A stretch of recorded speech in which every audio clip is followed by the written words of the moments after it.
Let's bring in political commentator Keith Leslie to take a look at some of the issues that made headlines in this province. And Keith, let's start with the summer election. Premier Doug Ford was re-elected this summer with an even bigger majority. Was this re-election more of a referendum on how well the province handled the pandemic? Well, I think that was certainly part of it.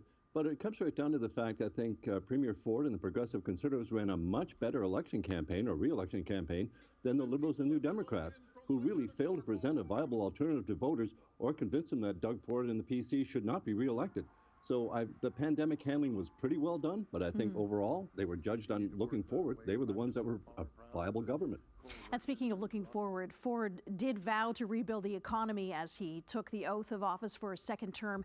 Has he made concrete steps in some of the big issues, the rising cost of living and affordable housing?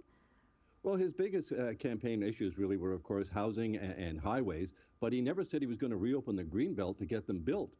I think this is going to be a huge issue for them going forward. It's a massive broken promise. And of course, it's also a huge reward to developers who, he was caught in 2018 promising he was going to do this and then said he wouldn't do it. And in the end, after getting his second mandate, he's opened up the Greenbelt.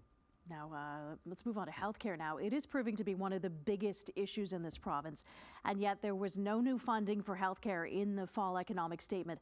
Was that a missed opportunity?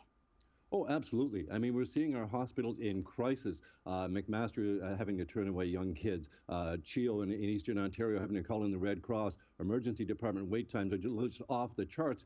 And the government seems to be downplaying, the extent of the problems and perhaps setting us up for more privatization of healthcare. It's going to be the big issue going forward. Going back to the provincial election, we saw two provincial leaders stepping down and moving to municipal politics, Del Duca and Horwath.